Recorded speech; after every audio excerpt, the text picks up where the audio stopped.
guys, what's up? Welcome back to Rankers Coaching channel. आज हम topic discuss करेंगे goodwill, meaning and valuation of the goodwill.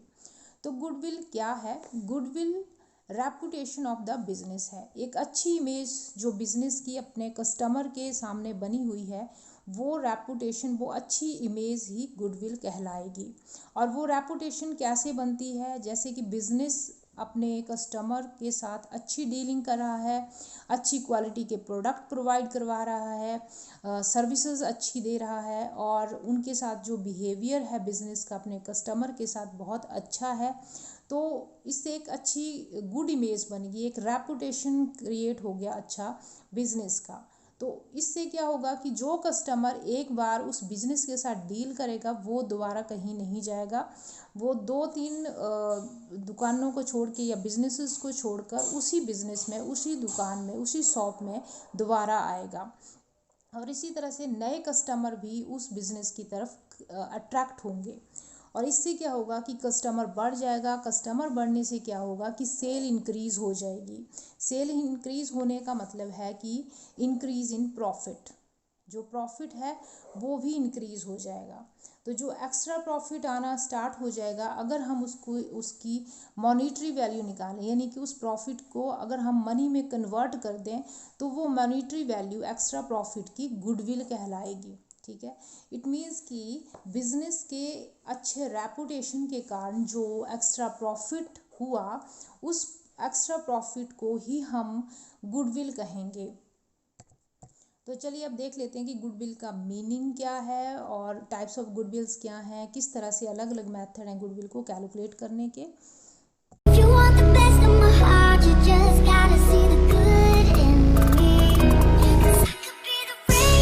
Goodwill means the good reputation earned by a business is the result of hard work, honesty, and efficiency of the management. The future of the business depends upon the reputation. तो ये goodwill का definition था। अब देखते हैं types of goodwill. Goodwill कितने तरह की हैं? एक होती है purchased goodwill and second is self generated goodwill. Purchased goodwill means कि जब कोई रनिंग बिजनेस परचेज किया जाता है, तो उस रनिंग बिजनेस के साथ ही जब हम एसेट्स परचेज करते हैं, लाइबिलिटीज़ भी लेते हैं, तो जो एसेट्स के साथ गुडविल भी परचेज की जाती है, तो उसको हम कहेंगे परचेज्ड गुडविल। यानी कि कोई रनिंग बिजनेस था, उसको परचेज किया, तो जैसे हमने और एसेट्स ली, वैसे ही जो उस बिजनेस की रेपुटेशन बनी थी, जो भी मालिक है उसका, उसने जो एक अच्छी इमेज बनाई थी, उसके कारण जो उसको प्रॉफिट्स हो रहे हैं, तो वो गुडविल होगी। और उस गुडविल के लिए भी कुछ पेमेंट करनी पड़ेगी। तो उस टाइम जो गुडविल के लिए पेमेंट करनी पड़ेगी वो परचेज गुडविल होगी। ठीक है, और परचेज गुडविल को हम बुक्स ऑफ अकाउंट्स में शो करेंगे। ये बुक्स ऑफ अकाउंट में ये दिखाई जाती है। एंड सेकंड है सेल्फ जनरेटेड गुडविल। तो सेल्फ जनरेटेड गुडविल मीन्स कि अपना ही बिजनेस स्टार्ट किया जा रहा है, कोई रनिंग बिजनेस परचेज नहीं किया गया। तो सेल्फ जनरेटेड गुडविल मीन्स कि अपना बिजनेस शुरू किया और खुद की एक अच्छी रेपुटेशन बनाई, अच्छी इमेज बनाई, तो वो सेल्फ जनरेटेड गुडविल हो गई। लेकिन सेल्फ जनरेटेड गुडविल को अकाउंटिंग बुक्स में शो नहीं किया जाता है। ठीक है, और कुछ केसेस हैं जहाँ पर कि हम सेल्फ जनरेटेड गुडविल को शो करेंगे। और वो केसेस क्या क्या होंगे? या तो कोई नया पार्टनर एडमिट हो रहा है, एडमिशन ऑफ न्यू पार्टनर है, तो उस टाइम उसका शेयर कितना होगा, गुडविल कितनी शेयर, मतलब कितनी गुडविल वो लेकर आएगा, ताकि वो जो एग्जिस्टिंग पार्टनर्स हैं उनको कंपनसेट करे। तो उस टाइम वो शेयर निकालने के लिए हम गुडविल कैलकुलेट करेंगे। रिटायरिंग पार्टनर का शेयर, जैसे कि पार्टनर्स कोई रिटायर हो रहा है, तो उस टाइम उसका शेयर कैलकुलेट करने के लिए हम गुडविल कैलकुलेट करेंगे। कोई डिसीज्ड पार्टनर मीन्स की डेथ हो जाती है किसी पार्टनर की, तो उसका शेयर कितना रहेगा गुडविल में, तो उस टाइम भी हमें गुडविल कैलकुलेट करनी पड़ेगी।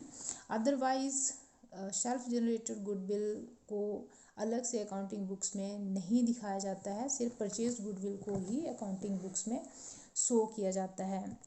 अब परचेज गुडविल की बात करें तो अगर क्लियरली गिवन है कि गुडविल इतने की है, जब हम कोई रनिंग बिजनेस परचेज कर रहे हैं, जैसे कि गुडविल जैसे प्लांट एंड मशीनरी हो गया 10 लाख, फर्नीचर हो गया 2 लाख, इसी तरह से गुडविल की भी अमाउंट दी गई है कि 3 लाख 5 लाख, तो वो तो सीधा ही गिवन होगा। लेकिन अगर क्लियरली गिवन नहीं है गुडविल की वैल्यू, तो उसको हम हिडन गुडविल भी बोल देते हैं। तो अगर हिडन गुडविल है तो उसको हमें फाइंड आउट करना पड़ेगा। जैसे कि सारी की सारी एसेट्स जो हमने ली है उस बिज़नेस की, उनको हमने डेबिट करना है और सारी लाइबिलिटीज़ को क्रेडिट करना है, और जो डिफरेंस होगा वो गुडविल होगा। चलिए क्वेश्चन इससे रिलेटेड देख लेते हैं। तो परचेज गुडविल से रिलेटेड ये क्वेश्चन है, A and B are partners sharing profit equally, they purchase following assets and liabilities from X Y Z brothers. तो ये एक रनिंग बिजनेस परचेज कर रहे हैं ए एंड बी, और वो क्या क्या ले रहे हैं देखो, land and building 4 lakh, plant and machinery 6 lakh, stock 50,000, sundry creditors 2 lakh, sundry debtors 1,50,000, amount due to X Y Z brothers 15 lakh. तो ये एसेट्स एंड लाइबिलिटीज़ जो हैं वो उसको रनिंग बिजनेस से मिली हैं जब उसने ए एंड बी ने इस बिज़नेस को ख़रीदा है। तो यहाँ पर गुडविल क्लियरली नहीं गिवन है कि कितनी गुडविल के लिए उसने पेमेंट की है। तो अब हम सारे एसेट्स को डेबिट कर देंगे और सारी लाइबिलिटीज़ को हम क्रेडिट कर देंगे, और जो भी डिफरेंस होगा वो गुडविल आ जाएगा। तो यहाँ पर लैंड एंड बिल्डिंग है 4 लाख रुपीज़, तो एंट्री पास होगी लैंड एंड बिल्डिंग, मैं शॉर्ट में लिख रही हूँ इधर, 4 लाख रुपीज़, ठीक है, अकाउंट करके। आगे है plant and machinery account debit, ये एंट्री पास की जा रही है 6 लाख, ठीक है। एंड स्टॉक 50,000 का है, तो stock account debit, sorry debit इधर कितने का है, 50,000 रुपीज़ का है। एंड डेटर्स भी हैं, ये भी एसेट्स ही हैं, तो यहाँ पर लिखेंगे सन्ड्री डेटर्स अकाउंट डेबिट कितने का है, 1,50,000, ठीक है। तो डेबिट साइड की आइटम्स ये आ गई। अब क्रेडिट साइड की आइटम्स हैं, क्रेडिटर्स हैं, amount due to X Y Z brothers हैं, तो हम लिखेंगे सन्ड्री क्रेडिटर्स, ठीक है, to amount due to X Y Z brothers, जो भी है। तो इनकी अमाउंट इधर दी हुई है 2 लाख रुपीज़, ठीक है, 2 लाख, एंड ये है 15 लाख रुपीज़, यहाँ लिखेंगे 15 लाख रुपीज़, तो ये आ जाएगा 17 लाख। और इस साइड का टोटल करेंगे हम 10 लाख एंड 50,000 ये हो गया, एंड ये तो ये आ जाएगा 12 लाख, ठीक है। तो 17 और 12 का डिफरेंस आ जाएगा 5 लाख का इस साइड को, और ये जो डिफरेंस होगा वो गुडविल होगा, ठीक है। ये जो बैलेंसिंग फिगर आया ये गुडविल की अमाउंट होगी। तो इस तरह से हम हिडन गुडविल को फाइंड आउट कर सकते हैं। तो चलिए अब हम देख लेते हैं कि कुछ पॉइंट्स जो हमें गुडविल से रिलेटेड हमेशा याद रखने हैं वो देख लेते हैं। ये पॉइंट है कुछ जो हमें गुडविल से रिलेटेड याद रखने हैं हमेशा। There is no fixed method for calculation of goodwill, goodwill का कोई भी फिक्स्ड मेथड नहीं है। 3-4 मेथड है गुडविल को कैलकुलेट करने के, और उनमें से कोई भी मेथड यूज़ किया जा सकता है। No depreciation is charge on goodwill, depreciation charge नहीं होती है, कोई वियरिंग एंड टेयरिंग गुडविल के ऊपर नहीं लगती है, जैसे कि फर्नीचर के ऊपर या प्लांट एंड मशीनरी के ऊपर हम डेप्रिशिएशन लगाते हैं एसेट साइड, गुडविल के ऊपर कभी भी कोई डेप्रिशिएशन चार्ज नहीं होता। And goodwill is valuable only if the firm is stable and earning profit, goodwill तभी वैल्यूड होगी, तभी गुडविल होगी जब प्रॉफिट अर्न कर रही होगी बिजनेस, ठीक है, और स्टेबल होगी। अगर लॉस हो रहा है, कभी प्रॉफिट हो रहा है, कभी लॉस हो रहा है, और लॉस भी बहुत फ्रिक्वेंटली हो रहा है, तो वहाँ पर तो गुडविल है ही नहीं, ठीक है। और दूसरा कि गुडविल इज़ ट्रांसफरेबल। गुडविल क्या ट्रांसफरेबल है, जैसे बिजनेस हम सेल कर देते हैं तो गुडविल भी उसके साथ ही हो जाती है सेल, ठीक है। Goodwill does not become obsolete. Obsolete means अप्रचलित होना, मीन्स कि जो फैशन में ना रहे, तो गुडविल कभी भी ऑब्सोलेट नहीं होती। And goodwill can not be sold alone. कभी भी हम अकेले गुडविल को सेल नहीं कर सकते, जैसे कि हम बोलें कि प्लांट एंड मशीनरी हम सेल कर रहे हैं या फर्नीचर हम सेल कर रहे हैं, तो इस तरह से अदर एसेट्स की तरह हम गुडविल को अकेले कभी भी सेल नहीं कर सकते। हम अगर एंटायर बिजनेस सेल कर रहे हैं तो उसके साथ गुडविल फिर सेल हो सकती है, ठीक है। Goodwill is an intangible asset, ये बहुत इंपॉर्टेंट पॉइंट है। गुडविल एक इनटेंजिबल एसेट्स है, लेकिन ये कोई फिक्टिशियस एसेट्स नहीं है, ठीक है। एसेट्स क्या होती हैं? एसेट्स वो होती हैं जो कि किसी भी बिजनेस को अर्न करने में हेल्प करती हैं, प्रॉफिट अर्न करने में या रेवेन्यू अर्न करने में जो हेल्प करती हैं वो एसेट्स होती हैं। तो गुडविल भी क्या कर रहा है? गुडविल भी एक्स्ट्रा प्रॉफिट लेकर आ रहा है बिजनेस के लिए। और फिक्टिशियस एसेट्स क्या है? फिक्टिशियस एसेट्स तो एक फेक एसेट्स होती हैं जो कि मान लिया जाता है कि ये एसेट्स हैं, जैसे कि बिग हैवी जो एडवर्टीजमेंट के एक्सपेंसेस होते हैं उनको हम एसेट साइड में दिखा देते हैं, और हर एक पीरियड, एक पर्टिकुलर पीरियड के बाद हम उसको राइट ऑफ करते रहते हैं, ठीक है। तो जो राइट ऑफ होगा वो खर्चा हम थोड़ा थोड़ा करके उसको काट के P&L में दिखाते रहते हैं, और जो रिमेनिंग अमाउंट होगी एक्सपेंडिचर की वो एसेट में दिखाते रहेंगे एज ए फिक्टिशियस एसेट्स। तो गुडविल में ऐसा नहीं है, गुडविल एक इंटेंजिबल एसेट्स है, फिक्टिशियस एसेट्स नहीं है, क्योंकि ये एक नॉर्मल एसेट्स की तरह ही बिजनेस को हेल्प करता है प्रॉफिट लाने में, एक्स्ट्रा रेवेन्यू लाने में, ठीक है।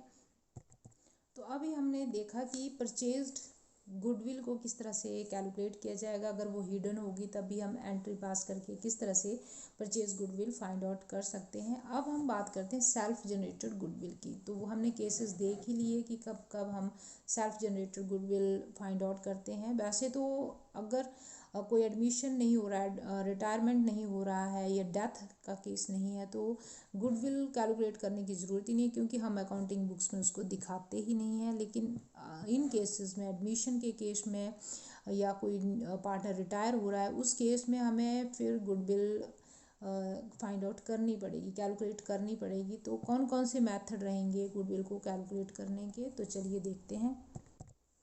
Methods of valuation of goodwill. Goodwill को कैलकुलेट करने के 3 मेथड हैं। फर्स्ट है एवरेज मेथड, ठीक है, average method. Second is super profit method and third is capitalization of profit method. तो इन तीनों मेथड में जो फर्स्ट वाला मेथड है एवरेज प्रॉफिट मेथड है, इसको फर्दर 2 पार्ट्स में डिवाइड किया गया है, simple average method and weighted average method. And super profit method को फर्दर डिस्ट्रीब्यूट नहीं किया गया। लेकिन थर्ड जो हमने कैपिटलाइजेशन ऑफ प्रॉफिट मेथड करेंगे उसमें भी इसको 2 तरह से कैलकुलेट कर सकते हैं। कैपिटलाइजेशन ऑफ एवरेज में प्रॉफिट, या तो हम एवरेज प्रॉफिट को कैपिटलाइज करें, और सेकंड या तो हम सुपर प्रॉफिट को हम कैपिटलाइज करें। तो अभी हम डिस्कस करेंगे एवरेज मेथड, और एवरेज मेथड में हम देखेंगे कि सिंपल एवरेज मेथड और वेटेड एवरेज मेथड क्या क्या है।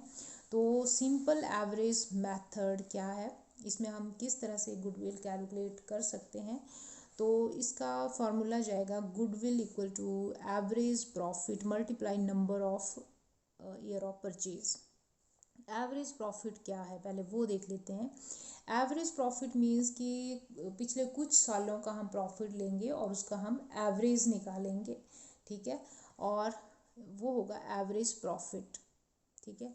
And number of year of purchase means कि उस बिजनेस में जहाँ हम ये गुडविल कैलकुलेट कर रहे हैं, तो विदाउट एनी एक्स्ट्रा एफर्ट, हम बिना एफर्ट लगाए कितने सालों तक ये सेम प्रॉफिट हम अर्न करते रहेंगे, हम कितने सालों तक वो प्रॉफिट लेते रहेंगे, तो वो होंगे number of year of purchase, ठीक है। तो उतने सालों से हम इसको मल्टीप्लाई कर देंगे एवरेज प्रॉफिट को। तो एक क्वेश्चन देख लेते हैं। मान लो कि A B and C 3 partners हैं, ठीक है। ए बी सी 3 पार्टनर हैं और उनके जो प्रॉफिट हैं पिछले 4 सालों के, वो इस तरह से मान लो 2017, 2018, 19 एंड 2020 के जो उनके प्रॉफिट हैं वो इस तरह से हैं। 17 का मान लो कि 8,000 रुपीज़, ये 10,000। नेक्स्ट ईयर का 19 का 15,000 रुपीज़ का प्रॉफिट है और 2020 का 25,000 का प्रॉफिट है, ठीक है। तो सबसे पहले हम इनको टोटल करेंगे, इनका एवरेज प्रॉफिट निकालेंगे, तो ये आ जाएगा 8 एंड ये 58,000 रुपीज़ टोटल प्रॉफिट आ गया। अब हम इनका एवरेज निकालेंगे, तो एवरेज प्रॉफिट कैसे निकलेगा? टोटल प्रॉफिट को अगर हम नंबर ऑफ़ ईयर्स से जितने भी नंबर ऑफ़ ईयर हैं उससे हम डिवाइड कर देंगे नंबर ऑफ़ ईयर से, और टोटल प्रॉफिट है 58,000, ठीक है। और कितने साल हैं ये? 4 साल हैं, तो डिवाइड 4 कर देंगे और ये आ जाएगा 14500। तो ये आ गया एवरेज प्रॉफिट, ठीक है। अब ये एवरेज प्रॉफिट आ गया। अब number of year of purchase, मान लो कि ये एज्यूम किया जा रहा है कि अगले 3 सालों तक सेम प्रॉफिट हमें मिलता रहेगा विदाउट एनी फर्दर एफर्ट्स। ज़्यादा हमें कुछ नहीं करना है, अगर हम ज़्यादा मेहनत ना भी करें तो हमें इस तरह के प्रॉफिट अगले 3 सालों तक मिलते रहेंगे, तो वो हो जाएगा number of year of purchase, ठीक है। तो अभी हमने देखा कि average profit multi number of year of purchase करके गुडविल आ जाता है। तो हमारे पास एवरेज प्रॉफिट कितना आ गया? 14,500, ठीक है। और number of year of purchase मान लेते हैं इस केस में हमारे पास हैं 3, तो ये जो अमाउंट आएगी ये आ जाएगी 43,500, ठीक है। 43,500 रुपीज़ ये क्या आ जाएगा? गुडविल आ जाएगी। तो इस तरह से हम सिंपल एवरेज मेथड में कैलकुलेट कर सकते हैं गुडविल को।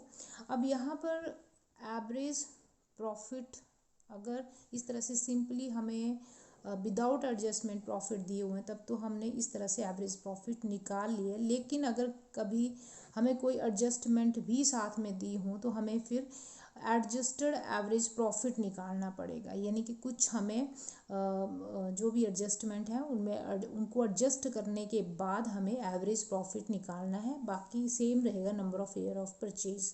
तो एवरेज एडजस्टेड परचेज यानी एडजस्टेड एवरेज जो प्रॉफिट है वो किस तरह से निकालना है वो देख लेते हैं। कैलकुलेशन ऑफ एडजस्टेड प्रॉफिट, ठीक है। एडजस्टेड प्रॉफिट हम कैसे निकालेंगे वो देख लेते हैं। तो प्रॉफिट जो गिवन होगा हमें उसमें से हमने एडजस्टमेंट करनी है जो भी क्वेश्चंस में गिवन होंगी। तो सबसे पहले हमें जो non recurring expenses and losses हैं उनको ध्यान में रखना है। नॉन रैकरिंग मीन्स कि ऐसे खर्चे या ऐसे ट्रांजेक्शन्स जो बार बार नहीं होते, कभी कभार होते हैं, मतलब कि वो कभी कभी होंगे और वो प्रॉफिट को हर बार हर साल वो प्रॉफिट को अफेक्ट नहीं करेंगे। तो ऐसे सारे जो ट्रांजेक्शन हैं, चाहे वो लॉसेस हों, एक्सपेंसेस हों या इनकम एंड गेंस हों, जो कि नॉन रैकरिंग नेचर के हैं, जो कि बार बार नहीं होते हैं, जो कि बार बार प्रॉफिट को अफेक्ट नहीं करते हैं, उनको हमने कंसीडर नहीं करना होता है, ठीक है। और जो खर्चे बार बार हो रहे हैं, जब जितनी बार भी हम बिज़नेस कर रहे हैं हर पर्टिकुलर ईयर में, जो भी अकाउंटिंग ईयर होगा उसमें जब हम P&L अकाउंट बनाते हैं और खर्चे डालते हैं, इनकम्स भी डालते हैं, तो वो होते हैं रैकरिंग इनकम्स एंड एक्सपेंसेस, तो उनको हमें कंसीडर करना होता है। तो सबसे पहले हमें ढूंढना है नॉन रैकरिंग लॉसेस कौन कौन से हैं, या एक्सपेंसेस कौन से हैं जो कि बार बार नहीं होते। तो इस तरह के जितने भी खर्चे या जो लॉसेस होंगे उनको, क्योंकि हमने जो प्रॉफिट पहले फाइंड आउट किया था उसमें से हमने इसको माइनस कर दिया होगा, जबकि हमें इस तरह के खर्चों को माइनस नहीं करना है, क्योंकि वो हर साल प्रॉफिट को अफेक्ट नहीं करते हैं हमें, क्योंकि एक एस्टिमेट लगाना है कि कितना प्रॉफिट ले रहा है बिजनेस, और उसकी बेस पर फिर आगे हमें गुडविल कैलकुलेट करनी है। तो हमें इस तरह के जो एक्सट्रीम लॉसेस एंड इनकम्स होंगे उनको हमें अवॉइड करना है।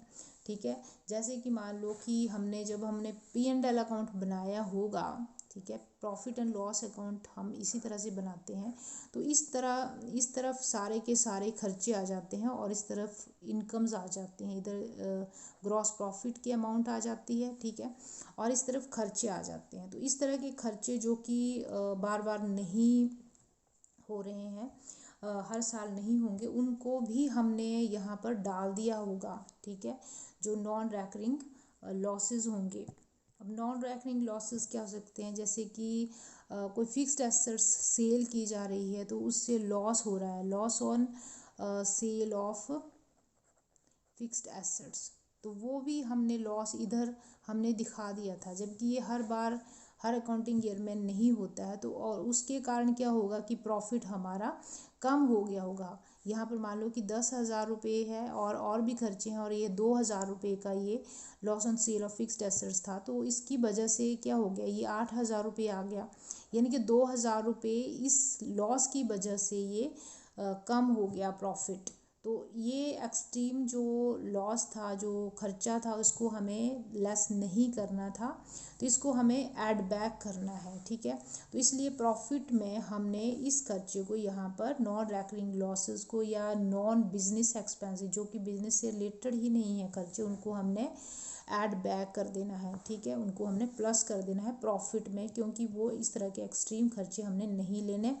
और इसी तरह से इनकम्स की बात करें कि अगर मान लो कि profit on sale of fixed assets हो जाता है तो हम इस साइड दिखाते, और वो ऑलरेडी जो हमने प्रॉफिट कैलकुलेट किया होगा ये वाला, तो उसमें वो ऐड होगा, जबकि वो हमें नहीं लेना था, तो हमें उसको क्या कर देना है, माइनस कर देना है। तो हमें non recurring income and gains जितने भी होंगे उनको हमें माइनस कर देना है।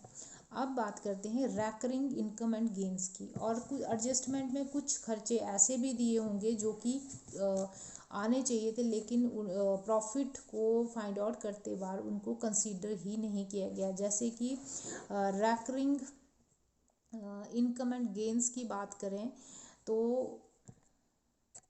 जैसे कि इंटरेस्ट ऑन इन्वेस्टमेंट है, वो हमें यहाँ पर दिखाना चाहिए था प्रॉफिट एंड लॉस अकाउंट के डेबिट साइड में, वो हमने नहीं दिखाया है, तो उसको ऐड करना था हमने ग्रॉस प्रॉफिट में, फिर नेट प्रॉफिट इधर उतने से बढ़ जाता। तो हमने इस तरह के जितने भी जो रैकरिंग इनकम एंड गेन्स हैं उनको प्लस कर देना है। और इसी तरह से कोई खर्चा है जो हमने नहीं डाला है, जैसे कि कोई सैलरी है, ठीक है, कोई सैलरी का खर्चा है, या कोई रेंट है, इलेक्ट्रिसिटी है, वो सारे खर्चे, इनमें से कोई खर्चा हमने नहीं डाला है इधर, तो उसको हमें डालना है। फिर उसके बाद यहाँ का प्रॉफिट ये माइनस होके फिर नेट प्रॉफिट आएगा। तो अगर हमने उसको माइनस नहीं किया है तो अब हमें ज़रूरी है कि उसको हम यहाँ पर माइनस कर दें, यानी कि डेबिट करना था उसको P&L में, तो हम उसको यहाँ प्रॉफिट में से माइनस कर देंगे। तो यहाँ पर जो रैकरिंग एक्सपेंसेस लॉसेस है उनको माइनस कर दिया, और इस तरह से प्रॉफिट में से सारे रैकरिंग और नॉन रैकरिंग एक्सपेंसेस को एडजस्ट करने के बाद जो भी अमाउंट नीचे आएगी वो होगी एडजस्टेड प्रॉफिट। ठीक है, अब ये जो एडजस्टेड प्रॉफिट आएगा उसका हमने एवरेज निकालना है, वो होगा एडजस्टेड एवरेज प्रॉफिट, और वैसे number of year of purchase करके गुडविल फाइंड आउट कर लेंगे।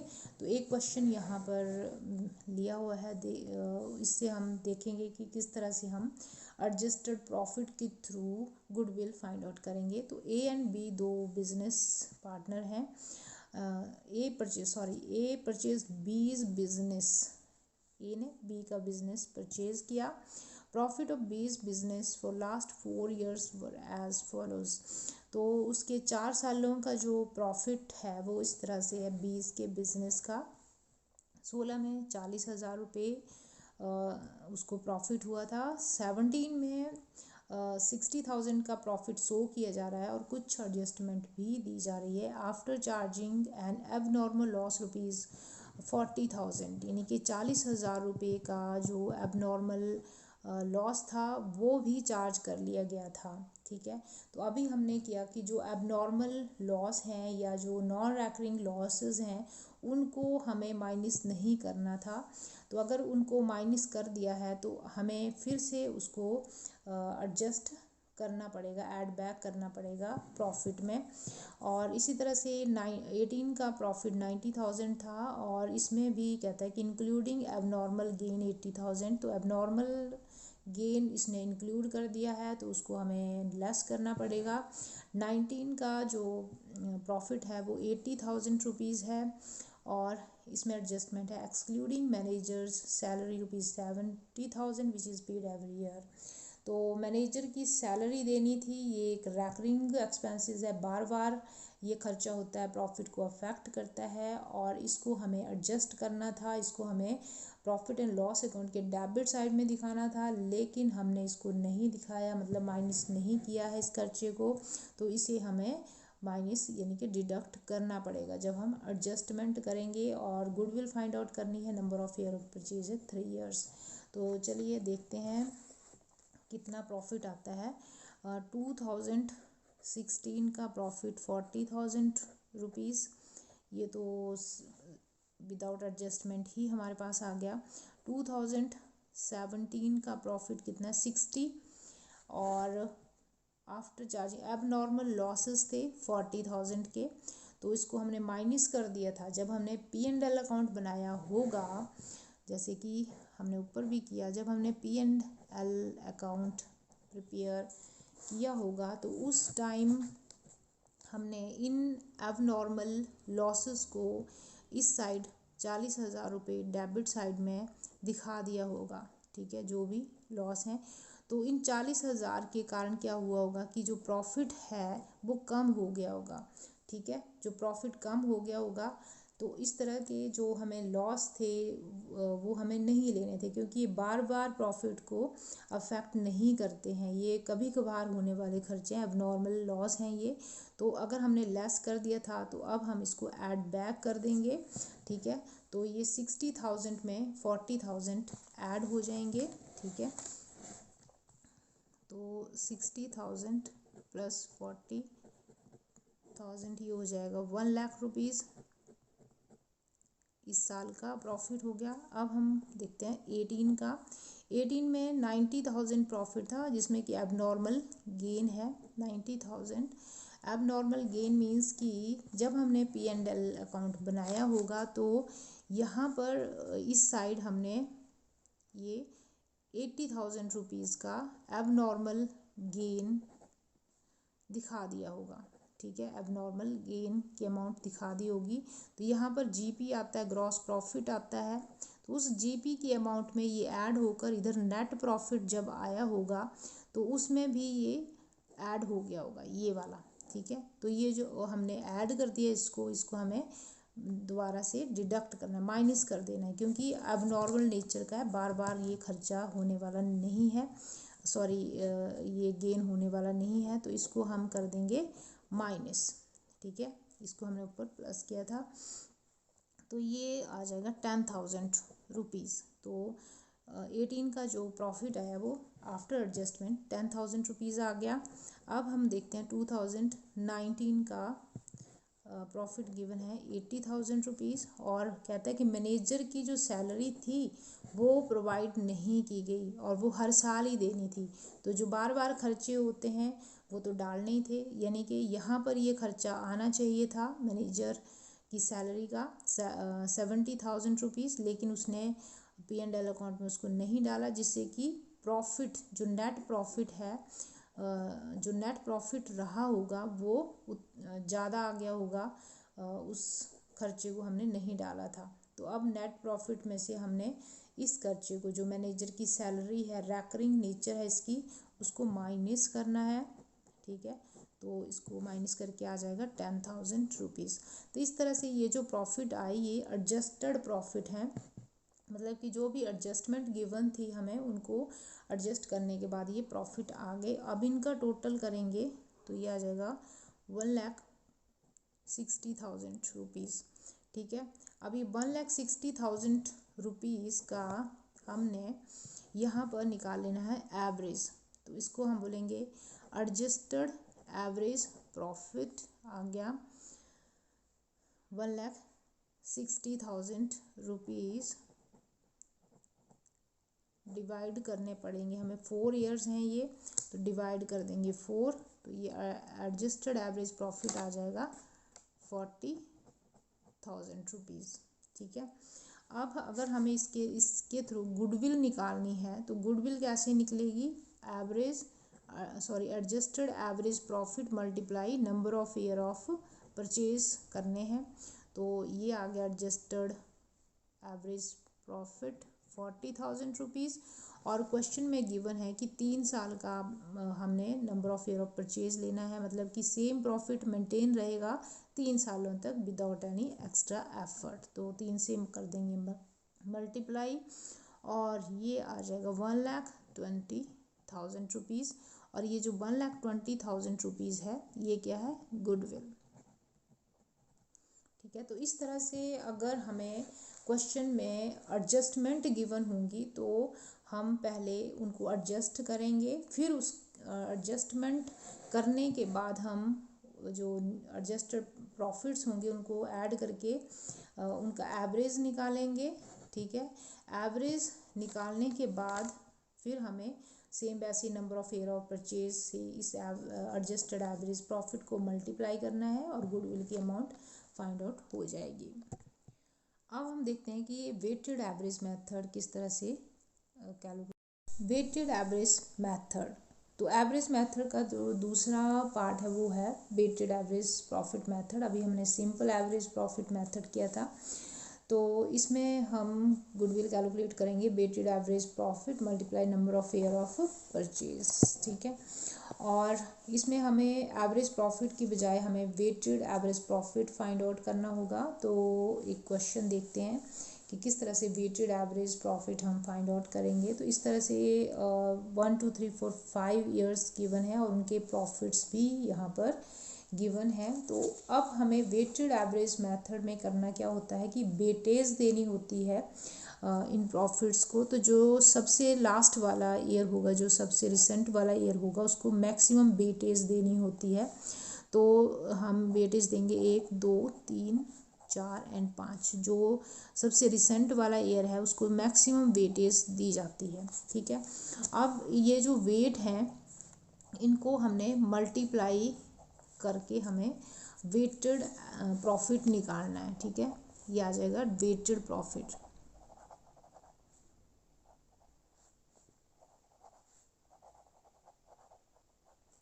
तो इनको मल्टीप्लाई करेंगे तो ये आ जाएगा 50,000 फर्स्ट ईयर का, सेकंड ईयर का 1,10,000 रुपीज़।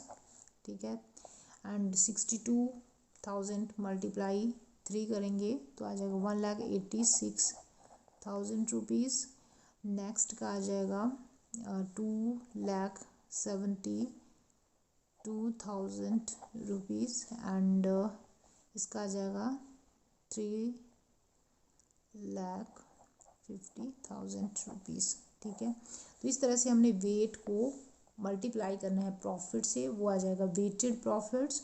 और इनको हम ऐड करेंगे तो हमारे पास आ जाएगा 9,68,000 की अमाउंट। ठीक है। ये वेटेड प्रॉफिट आ गया और वेट का भी टोटल निकालेंगे, ये आ जाएगा 15। अब हमने वेटेड एवरेज प्रॉफिट निकालना है तो हमें वेटेड प्रॉफिट डिवाइड वेट करना है। ठीक है। वेटेड